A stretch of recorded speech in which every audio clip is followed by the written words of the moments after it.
Bonjour, bien-aimés frères et sœurs en Christ, dispersés au travers du monde entier. Nous vous saluons tous au nom de Jésus-Christ. Et même ceux-là qui ne croient pas à Christ, même ceux-là qui ne croient pas à l'Évangile, nous vous demandons de nous suivre attentivement car nous avons un message pour vous. Nous voulons parler d'un thème qui est grand, qui va nous prendre beaucoup de jours, qui va nous prendre beaucoup de séances parce que c'est un thème très vaste. Nous voulons parler de l'enlèvement à l'éternité. Les différents événements qui vont intervenir. C'est-à-dire, qu'est-ce qui va se passer? D'abord, l'enlèvement, c'est quoi? Ça se fera comment? Qui iront à l'enlèvement et qui n'iront pas? Et après l'enlèvement, qu'est-ce qui va se passer? C'est ce que nous voulons essayer un peu de détailler parce qu'il y aura la visitation de Dieu en Israël, il y aura la persécution, il y aura la grande tribulation, il y aura la résurrection des morts, il y aura le millénium, il y aura la guerre d'Armageddon, il y aura le jugement dernier.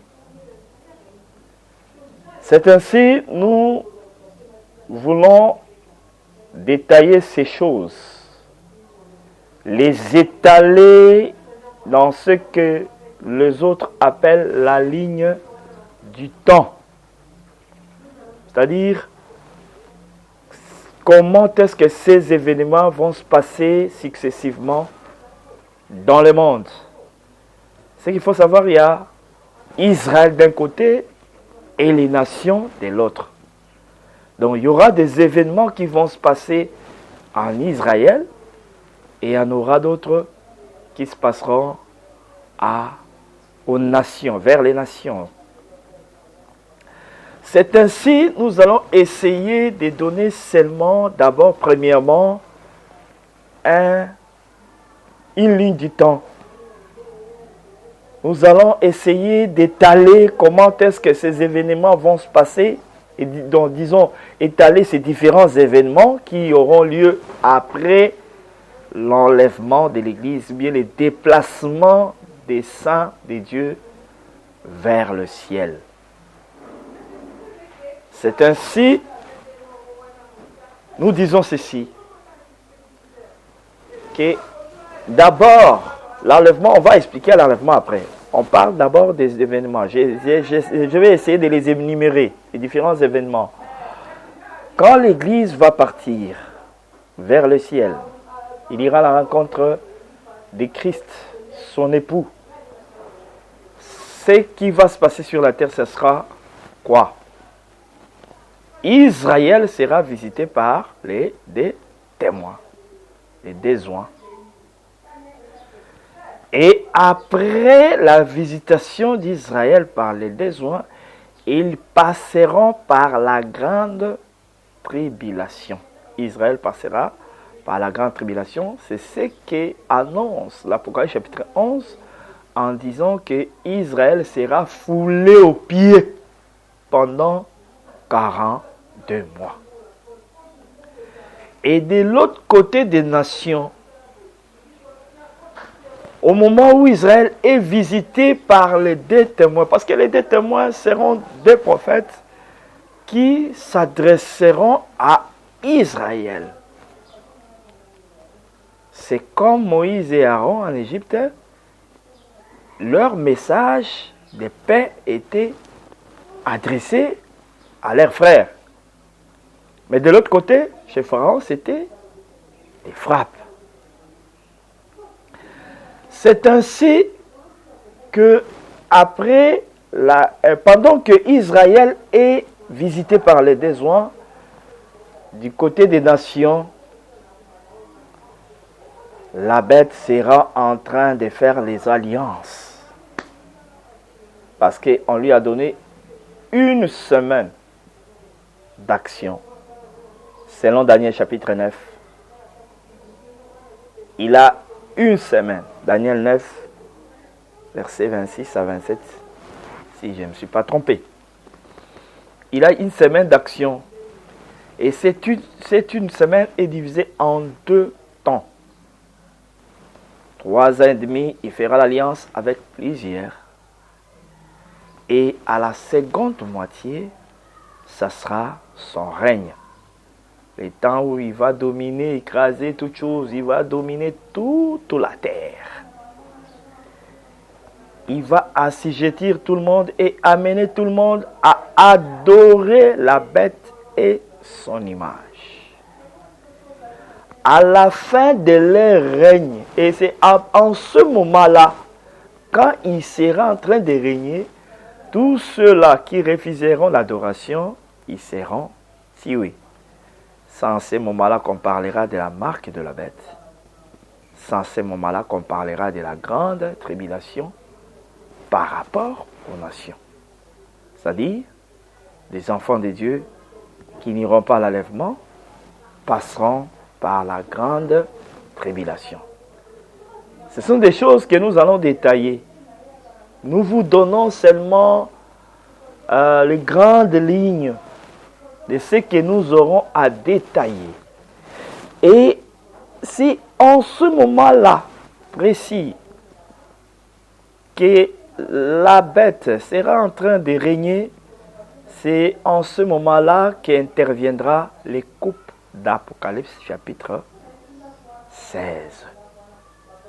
Parce que si vous lisez le 16e chapitre de l'Apocalypse, tu verras que d'autres coupes sont jetées sur le royaume de la bête, et au moment où la bête est en train d'être adorée. Donc au moment de son adoration, que le Seigneur est en train de frapper la terre. Et à la fin de son règne, c'est-à-dire à la fin des 70e semaines, ajoutées des 75 jours, ou bien 75 jours, qu'interviendra le Seigneur Jésus-Christ pour accomplir la prophétie parlant de l'Armageddon. La guerre qui va réunir toutes les nations que le Seigneur viendra pour essayer un peu d'écraser. Le Seigneur viendra écraser toutes les nations dans une guerre qu'on appelle la guerre d'Armageddon. C'est justement ce qu'annonce Apocalypse chapitre 19. Et après cette guerre d'Armageddon, qu'est-ce qui va se passer? Après la guerre d'Armageddon, il y aura Israël qui va reconnaître son Messie, c'est-à-dire son Seigneur, qui était venu et qu'ils avaient rejeté. Ils vont les reconnaître, ils vont se repentir et ils vont l'accepter comme leur Seigneur et leur roi. Et en ce moment-là, le diable, parce que quand le Seigneur va intervenir dans cette guerre d'Armageddon, il va écraser la bête et les faux prophètes. Et ils vont précéder les diables dans les tanks de feu. Ils seront jetés dans les tanks de feu. Ils vont précéder les diables là-bas. Et après, c'est là, qu'est-ce qui va se passer? Le Seigneur va prendre Satan, l'ennemi, Lucifer. Il les jettera dans l'abîme. C'est ce que l'Écriture appelle prison. Dans le fait que le diable sera jeté dans l'abîme, on appelle ça la prison. Et il va y passer 1000 ans. Quand le diable sera jeté dans la prison, il y a un autre événement qui va intervenir. ça sera la première résurrection. Tous ceux-là qui ont été tués par l'Antichrist durant la grande tribulation, ceux-là qui avaient refusé la marque de la bête, qui avaient refusé l'adoration de l'Antichrist, vont revenir à la vie. C'est ce qu'on appelle la résurrection. La première résurrection. Et nous allons rentrer dans les règnes, appelés les règnes millénaires. C'est ainsi que l'Église, qui était déjà enlevée, qui s'est trouvée là-bas dans le ciel, va descendre. Comme ce fut le cas dans l'ombre, Moïse qui avait renvoyé Séphora lorsqu'il partait en guerre contre Pharaon. Et après la guerre, après avoir terrassé Pharaon, quand ils étaient maintenant dans les lieux de repos, dans le désert, Jéthro amena sa femme vers Moïse. Cette image annonce ce qui va arriver dans la suite du temps. Comment est-ce que nous, l'Église, qui ne participerons pas à la guerre d'Armageddon, parce que nous serons cachés dans la maison du Seigneur, là-bas dans les ciels. L'Esprit du Seigneur va nous récupérer et nous amener sur la terre. Et nous serons ensemble avec le Seigneur, avec Israël, avec les prophètes. Nous régnerons pendant 1000 ans. Et lorsque le 1000 ans sera accompli, là je suis déjà à l'Apocalypse chapitre 20. Toutes ces choses, nous allons les développer en détail. Je vous donne seulement des grandes lignes. Je vous donne seulement l'idée de ce que nous allons détailler dans la suite du temps. Qu'il y aura à la fin du millénium, le diable sera relâché. Il aura le temps de séduire tous les habitants de la terre. Il les emportera parce que bien qu'ils étaient là en train d'adorer le Seigneur, mais ils n'avaient pas la marque de Dieu, ils n'avaient pas le Saint-Esprit en eux, ils n'avaient pas la nature divine en eux. Voilà pourquoi quand le diable sera relâché, il aura encore la facilité de séduire les nations. Le Seigneur lui a permis ça, lui a donné ça comme mission. Et quand il les séduira, il viendra encore combattre le camp des saints. Le camp des saints, ça sera physiquement à Israël. C'est Israël qui est à l'Orient, en Asie. C'est là où nous serons. Je sais que tu vas me poser des questions, mes frères. Est-ce qu'il y a des écritures qui appuient ce que tu es en train de dire là? Oui, il y en a, les écritures qui appuient cela. Il y en a. Isaïe chapitre 2 parle de la montagne de la maison de l'Éternel sera la plus haute montagne et les nations y afflueront. Et Zacharie 14 m'embrasse. Disons, embrasse Isaïe en disant que après l'Armageddon, les nations monteront chaque année à Jérusalem pour se prosterner devant l'Éternel, le roi de toute la terre. Et si tu as besoin d'autres écritures, tu en auras après. Justement, lorsque le diable est libéré, il va séduire tous ces gens-là et ils vont faire la guerre aux saints, comme je venais de dire, qui seront en Israël. Et qu'est-ce qui va se passer? Un feu descendra du ciel, va les dévorer tous et le diable, leur maître, sera jeté dans le tank de feu et de soufre. C'est ce que nous appelons l'enfer. Je le dis en passant que l'affaire, frère, quand on parle de le temps des feux, ne t'imagine pas que les feux, c'est les feux naturels comme ça, comme nous voyons ce feu ici, et ça sera la même chose, que l'affaire, ce sera le feu comme ça, naturel, qui va brûler les gens. Non, l'esprit avec le feu naturel, tu ne peux pas brûler l'esprit par un feu naturel, non. Quand on parle du feu, on parle du jugement, on parle de la souffrance, on parle des tourments. Voilà pourquoi dans notre écriture, on parle du langage des « ils seront tourmentés au siècle des siècles ».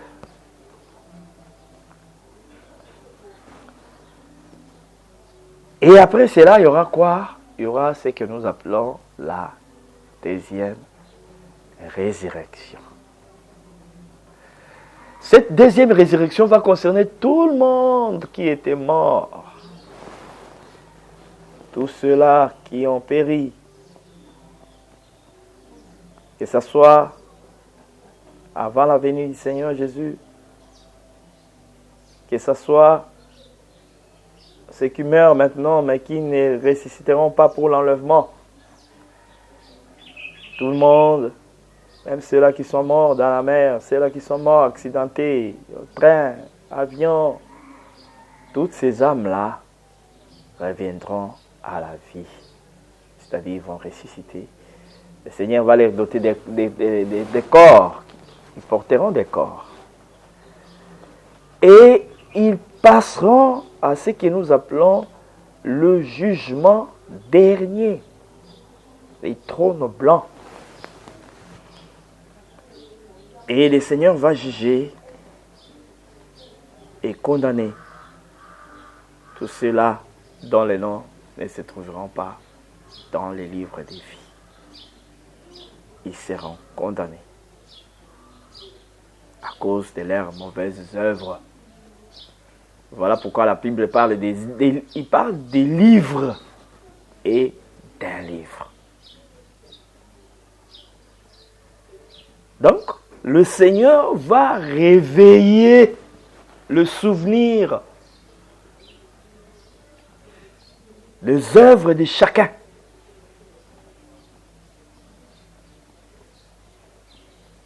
Et il y aura un livre. Je sais que nous allons détailler cela, ces livres-là, les livres de vie. C'est les souvenirs de ceux-là que le Seigneur a destinés à la vie éternelle. La postérité d'Abraham constitue aussi un livre. Voilà pourquoi on parle du livre des vies de l'agneau. Donc ils sont dans l'agneau, parce que les livres c'est l'agneau. Aïe, aïe, aïe. Nous allons reparler de cela après. Et après le jugement dernier, c'est alors que nous allons, il y aura une nouvelle terre et de nouveaux cieux. Cette terre ici que nous voyons, on va passer avec toutes ces impuretés, des immeubles, toutes les histoires que les hommes ont créées, ont placées sur la terre, seront enlevées. Voilà pourquoi Pierre parle du langage des éléments embrasés. Il dit que ce ciel et la terre va passer, donc ce ciel sera embrasé, donc les satellites, tout ce que l'homme a mis au ciel, dans l'étendue, dans le firmament, dans cet espace qu'on appelle de planète, toutes ces histoires-là que les humains ont mis, des satellites, toutes ces choses-là, seront enlevées, bien anéanties. Le Seigneur va encore nous renouveler toutes choses. Et c'est alors que nous rentrerons dans ce que nous appelons l'éternité. Ça sera le retour à l'éternité. Nous allons retourner à l'éternité et revivre dans la joie éternelle pour toujours. Parce que tous ceux-là qui ont détruit cette heure seront effacés.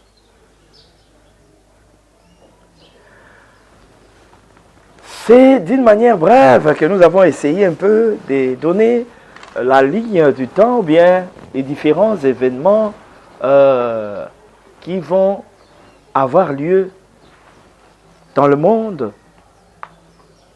juste après l'enlèvement. C'est ainsi que nous avons intitulé notre tome de l'enlèvement à l'éternité. C'est-à-dire, nous allons d'abord commencer par l'enlèvement.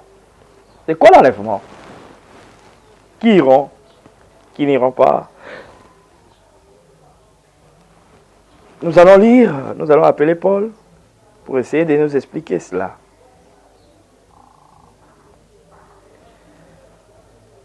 Nous commençons verset à 1 Corinthiens chapitre 15, verset 50 et verset 52. Parce qu'il y a plusieurs endroits que Paul a parlé de cela, d'une manière un peu plus claire. Paul dit ceci. Ce que j'ai dit, frère, 1 Corinthiens 15, à partir du verset 50. Ce que j'ai dit, frère, c'est que la chair et le sang ne peuvent hériter les royaumes de Dieu et que la corruption n'hérite pas l'incorruptibilité. Voici, je vous dis un mystère, nous n'aimerons pas tous, mais tous nous serons changés en un instant, en un clin d'œil, à la dernière trompette. La trompette sonnera et les morts ressusciteront incorruptibles et nous serons changés.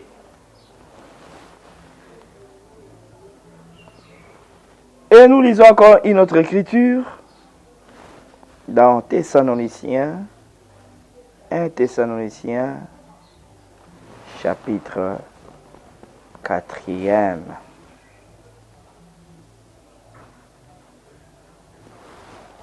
Nous commençons au 13e verset. L'Écriture dit ceci. Nous ne voulons pas, frères, que vous soyez dans l'ignorance au sujet de ceux qui dorment, afin que vous ne vous affligez pas comme les autres qui n'ont pas d'espérance. Car si nous croyons que Jésus est mort, qu'il est ressuscité, croyons aussi que Dieu ramènera par Jésus et avec lui ceux qui sont morts. Voici en effet ce que nous vous déclarons d'après la parole du Seigneur. Nous les vivants restés pour l'avènement du Seigneur. Nous ne dévancerons pas ceux qui sont morts. Ici, il appelle ça l'avènement du Seigneur. Donc l'enlèvement, c'est quoi? L'enlèvement, c'est l'avènement du Seigneur. Cet avènement, ça se passera comment? Il dit, voici en effet ce que nous vous déclarons d'après la parole du Seigneur. Nous les vivants restés pour l'avènement du Seigneur, nous ne dévancerons pas ceux qui sont morts. Car le Seigneur lui-même a un signal donné à la voix d'un archange, au son de la trompette de Dieu, descendra du ciel. Donc il détaille comment est-ce que ces événements vont se passer. Il y aura un signal. Il y aura un son de la trompette d'un archange. Et il y aura la descente du Seigneur. Et qu'est-ce qui va se passer? Les morts en Christ. Pas tous les morts. Si tu es mort dans une autre doctrine, tu n'es pas un mort en Christ. Si tu es mort dans l'islam, dans la foi Baha'i, tu n'es pas mort en Christ.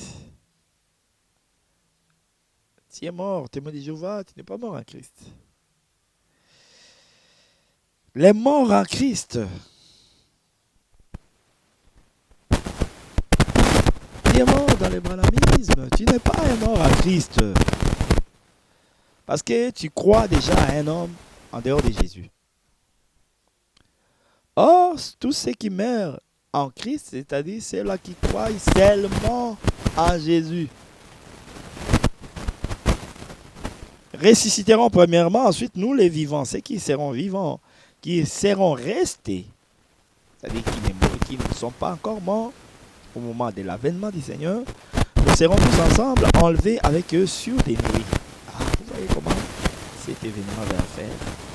À la rencontre du Seigneur dans les airs, et ainsi nous serons toujours avec le Seigneur. Je pense que Paul est clair là-dessus. Il explique l'enlèvement comme un événement. Un événement qui va se passer, avènement Ce sera l'avènement du Seigneur. Un événement qui va se passer sur la terre. Le Seigneur lui-même a parlé de cela dans Matthieu 24 et dit que pour ce qui concerne les jours et l'heure, même les différents mécanismes. Donc, Dieu agit.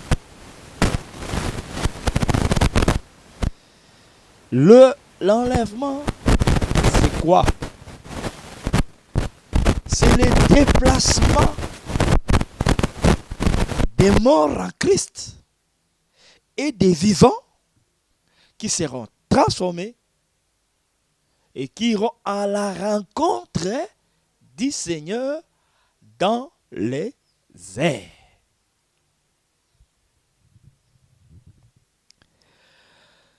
Mais cet événement se passera comment?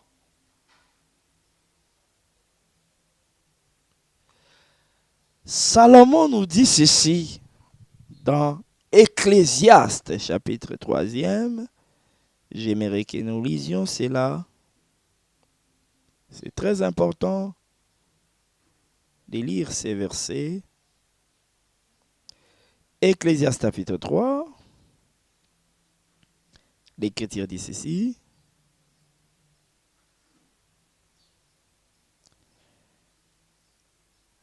Verset 15.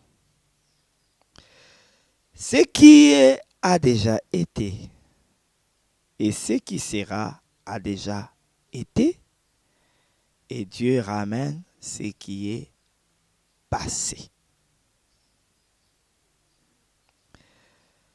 Toujours Ecclésiaste. Nous reculons un peu au premier chapitre.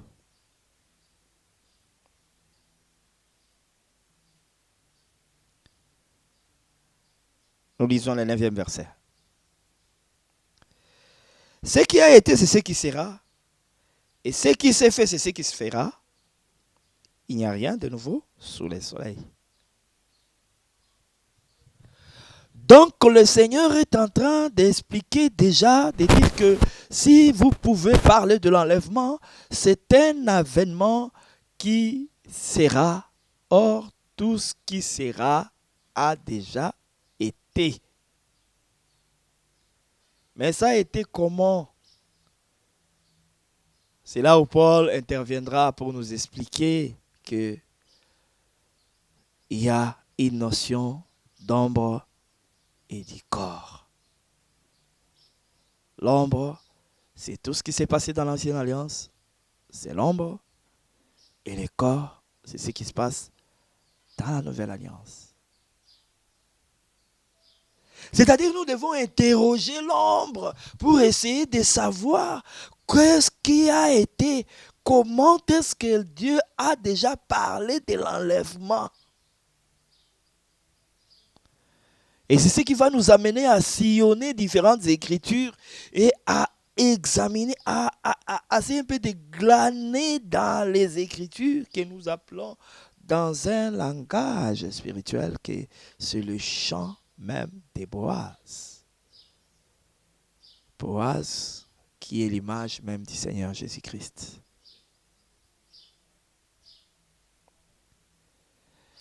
En regardant à ce qui a été, nous voyons dans Genèse 1, comment est-ce que le Seigneur a parlé de nous. Oui, quand il sépare les eaux d'en haut et les eaux d'en bas, il annonce déjà l'enlèvement. Parce que l'enlèvement, en réalité, c'est la séparation. Comment les eaux, la séparation des eaux peut parler de l'enlèvement? Oui, les eaux, dans Apocalypse chapitre 17, verset 15, l'Écriture appelle les eaux comme étant le peuple, le foule et les langues. Donc quand il sépare les eaux, une portion d'eau est montée au ciel, une autre est restée sur la terre. C'est justement ça qui parle de l'enlèvement. Les déplacements des eaux vers le ciel. Les eaux comme les humains, comme le peuple. Mais quel genre de peuple? Le peuple qui croit à Jésus-Christ. Jésus, c'est quoi? Jésus, c'est la parole. Selon 1 Jean chapitre 1er, au commencement était la parole était avec Dieu, la parole était Dieu, et la parole s'est faite chair.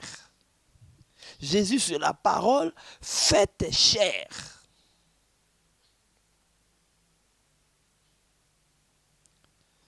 C'est ainsi, frères bien-aimés, quand nous voyons cet événement-là, les eaux qui se séparent, une portion monte, et ils sont séparés par un étendue appelé ciel.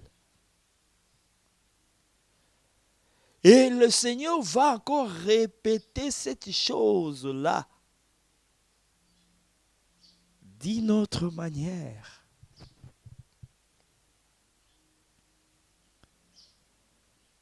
C'est quand? C'est au 5e jour de la création. Oh, quand je regarde ces jours-là, c'est un jour magnifique, merveilleux, glorieux, que le Seigneur a manifesté plusieurs choses. Il a visité la terre et les eaux.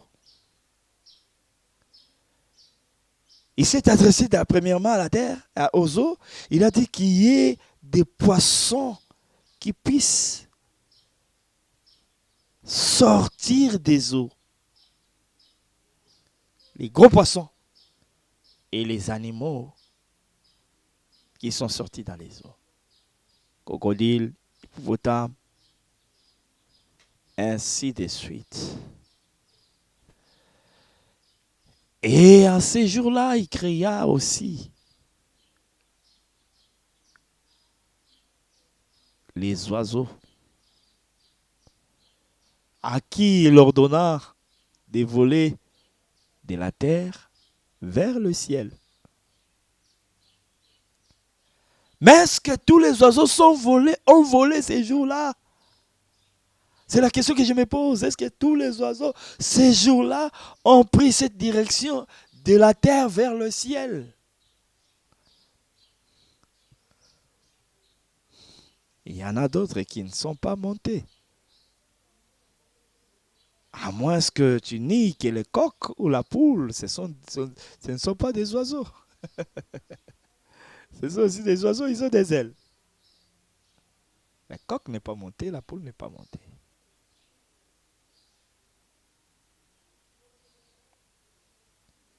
Mais ce sont aussi des oiseaux. Mais remarquez ceci, frères, ces jours-là. Parce qu'au 6e jour, le Seigneur va encore parler de l'enlèvement, mais d'une autre manière. Nous allons y arriver. Parce que nous aimerons d'abord toucher les ombres, faire sortir. Nous n'allons pas faire sortir toutes les ombres. C'est difficile parce que ça va nous prendre tout le temps. Mais nous aimerions d'abord étaler certaines ombres. Ensuite, expliquer l'événement, comment ça va se passer. Le 5e jour de la création. Le Seigneur s'adresse aux eaux. Parce qu'il devait commencer d'abord par les eaux. C'était très important. Avant que les oiseaux volent vers le ciel, il fallait d'abord les gros poissons apparaissent. Parce qu'il avait un travail à faire. Quel est le travail qu'il devait faire les gros poissons? Avaler Jonas. Et ensuite, les vomir.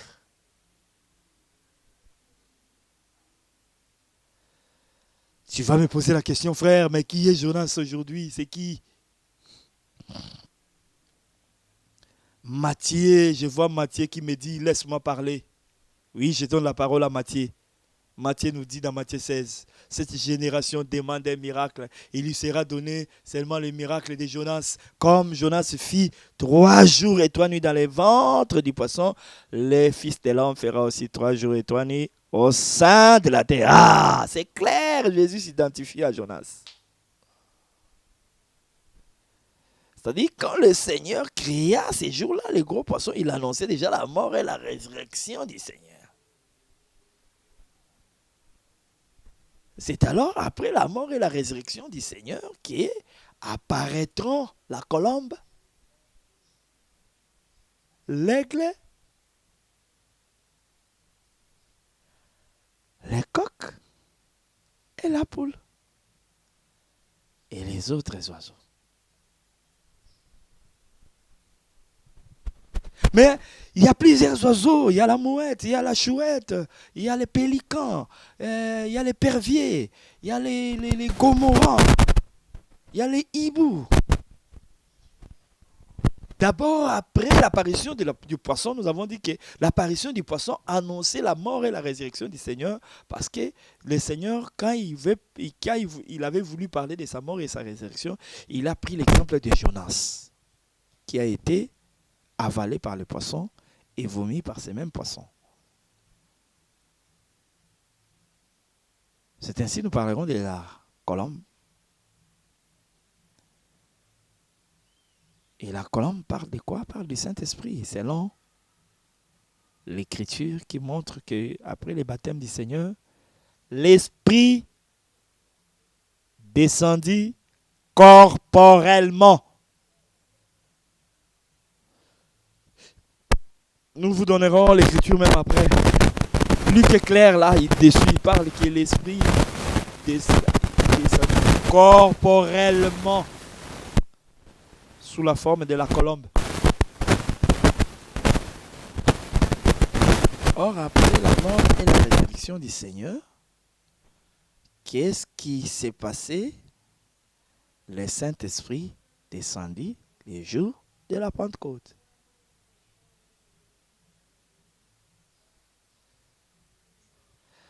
Ça, ce n'est qu'une portion.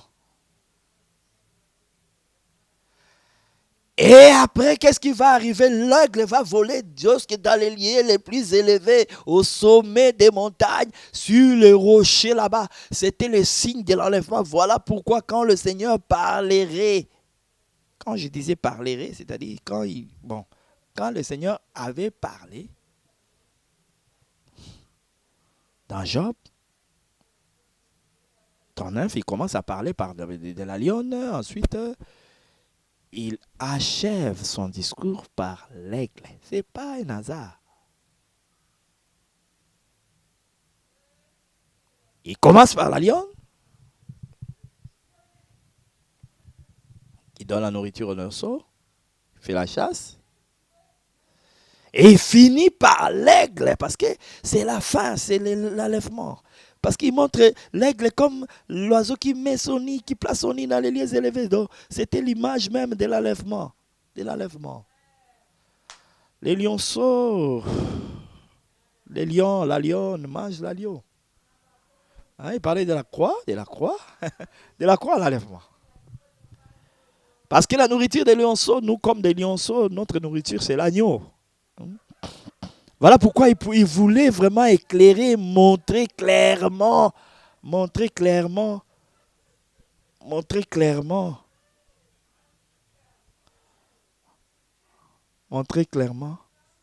disait que le Seigneur, dans le livre des Job, a parlé des animaux, en commençant par la lionne, en terminant avec l'aigle qui met son nid au sommet des rochers. Nous sommes dans Job, chapitre 39.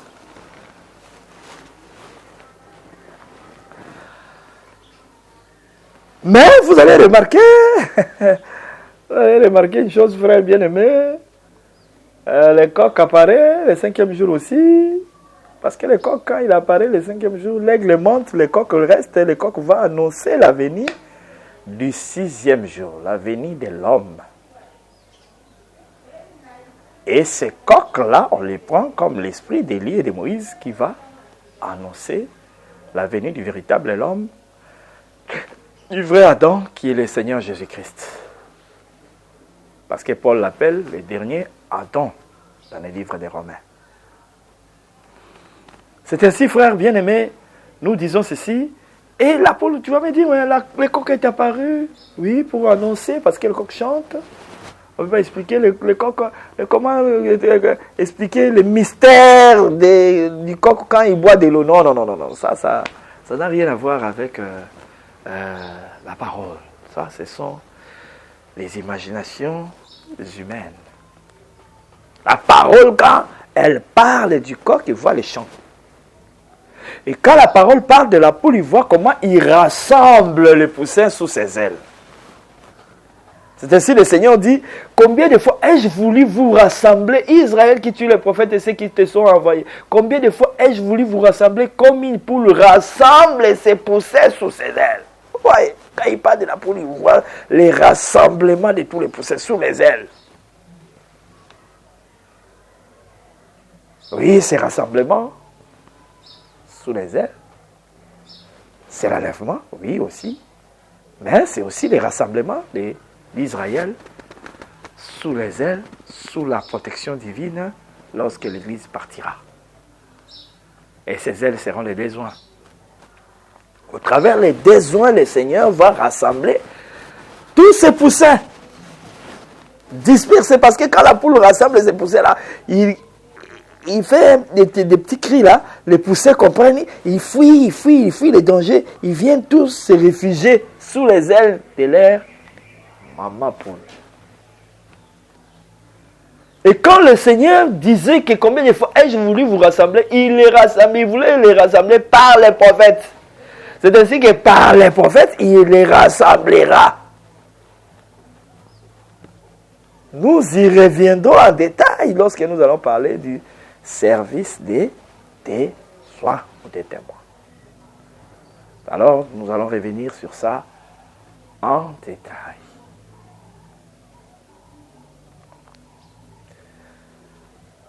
Donc, le 6e jour, qu'est-ce qui se passera? Parce que le 6e jour aussi, le Seigneur a parlé de plusieurs choses. Il a créé les reptiles.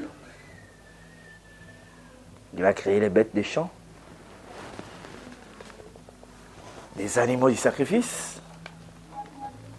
Et il a créé les bêtes sauvages.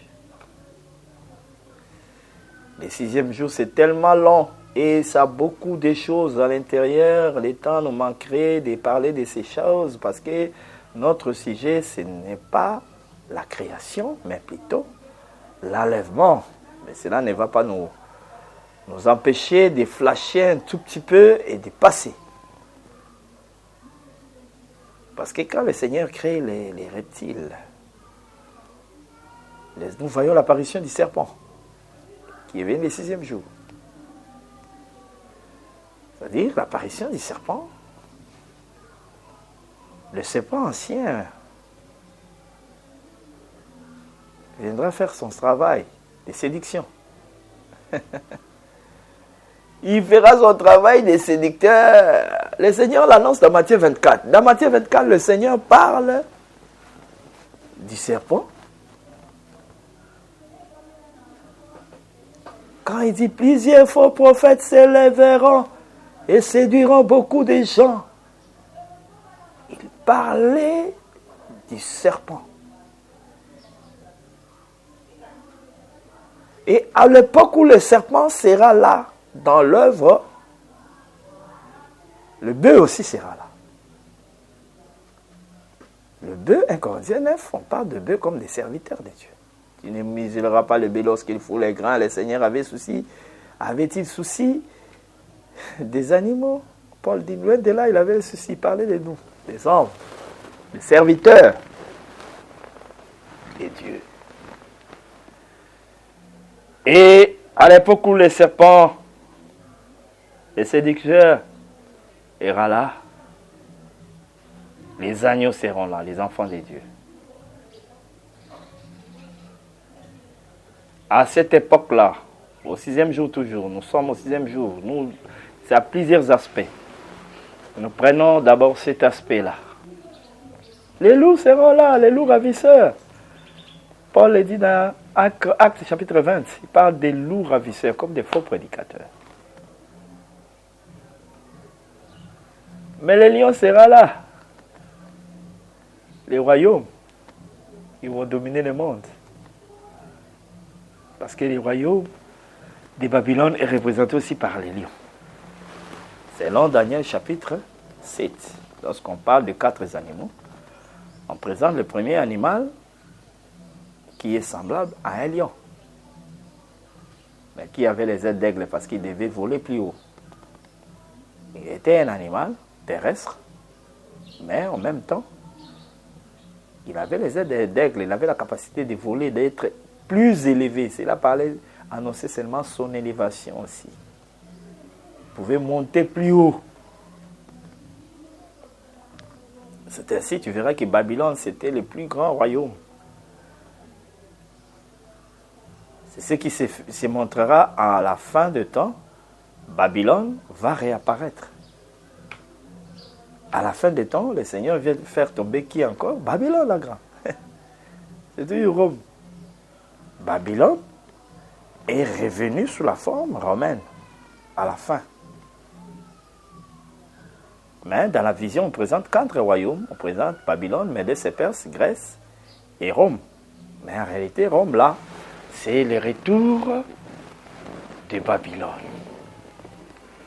Mais ce que nous voulons seulement soulever, pour le moment, au 6e jour, nous voyons comment est-ce que la femme est façonnée par la main. Et à la fin, on prend cette femme-là, on l'amène chez l'homme. C'est ça ce que nous voulons souligner sur l'enlèvement que le Seigneur a essayé un peu d'épingler dans le 6e jour de la création.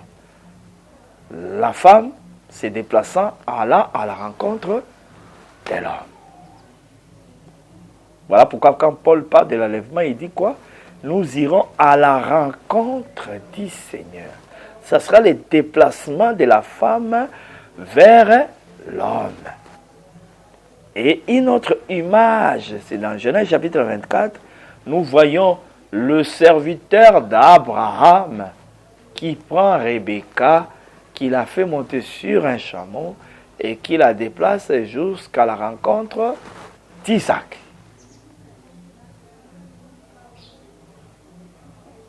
C'est ça. Et avant cela, il y a eu même un événement dans Genèse 30. Lorsque Jacob est parti dans les champs, quand il revenait, Rebecca et plutôt Léa et Rachel ont fait déjà un deal. Parce que Ribin était venu avec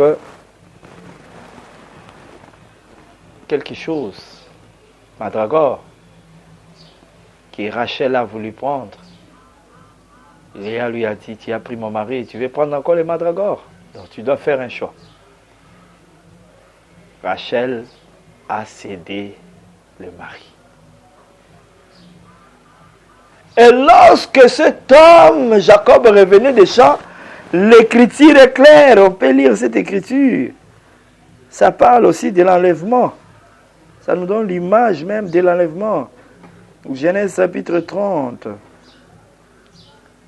L'écriture dit ceci. Ah, c'est très bien. Nous sommes dans le verset 16. Le soir, comme Jacob revenait des champs, Léa sortit à sa rencontre. Et dit, c'est vers moi que tu viendras, car je t'ai acheté pour les mandragores de mon fils.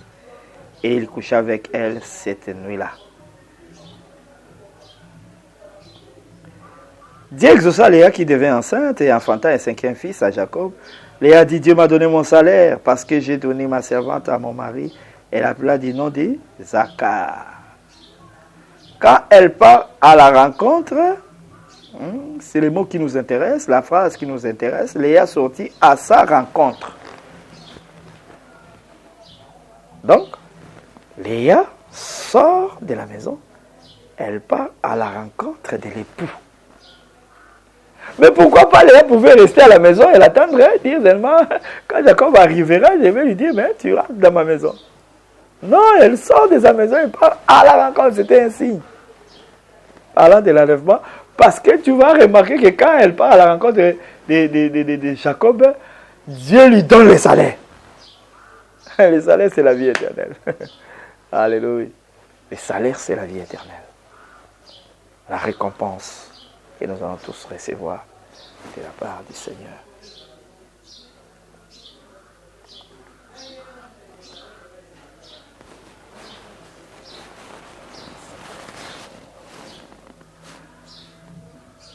Donc,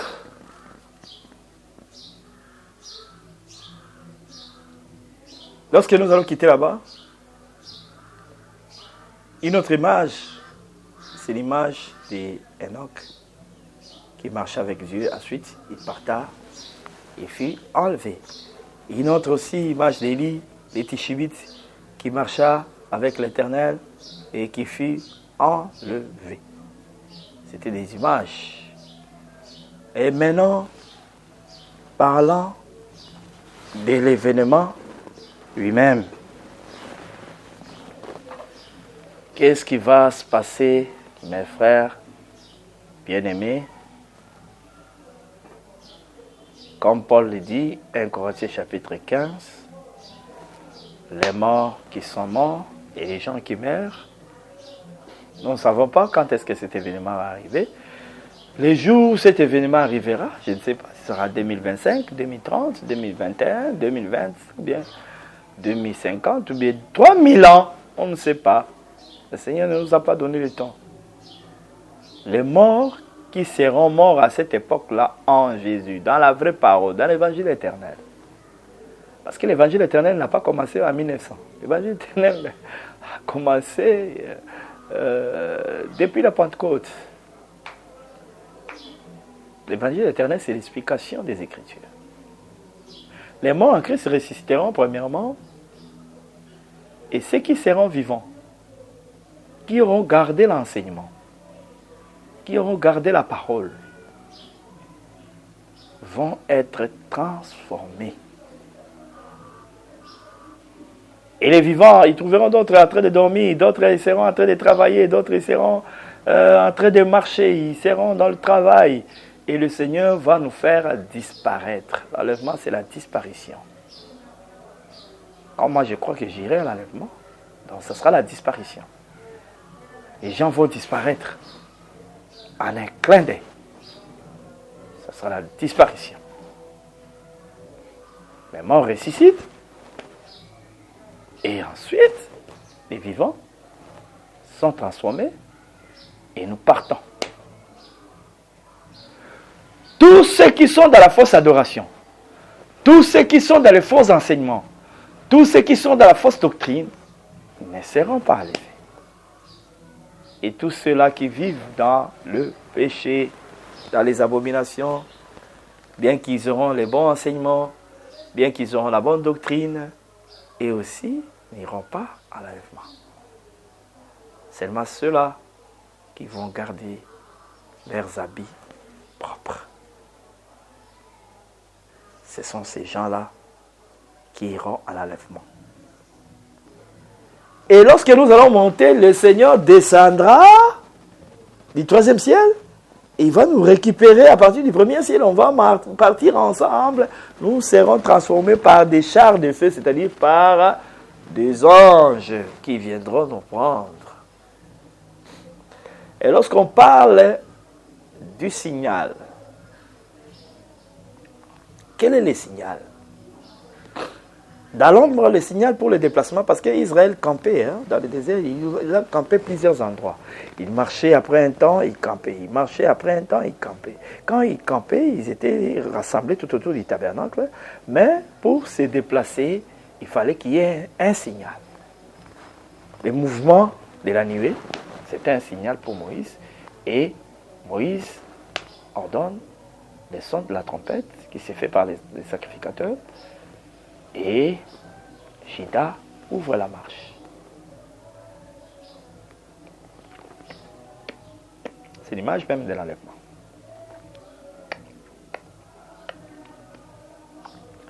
Quel est le signe, ou bien le signal? C'est lorsque tout cet évangile ici sera prêché dans le monde entier. C'est le signe principal. Le voyage de l'évangile de l'Orient à l'Occident.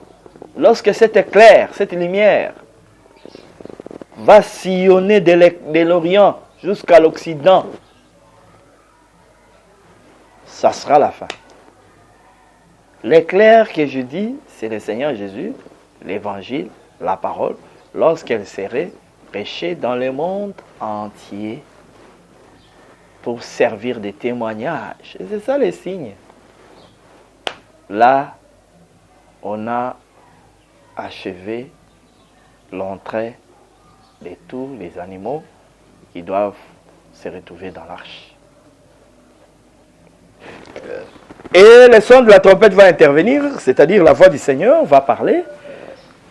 Et moi, je m'inspire de Apocalypse chapitre 11, lorsque le Seigneur veut récupérer les 10 oins qui ont travaillé, qui ont été tués. Il envoie l'esprit de vie qui rentre en eux et ils sont ressuscités. Et le Seigneur leur dit, montez ici. C'est le départ. Là, lève-moi. Et je vois que cet événement, c'est un exemple pour nous montrer la manière où nous serons récupérés par le Seigneur lorsqu'il va parler. Il va dire, montez ici et nous allons partir. C'est ça le son de la trompette. L'archange, c'est lui-même, le chef des anges. Parce qu'il est le chef de l'armée de l'Éternel.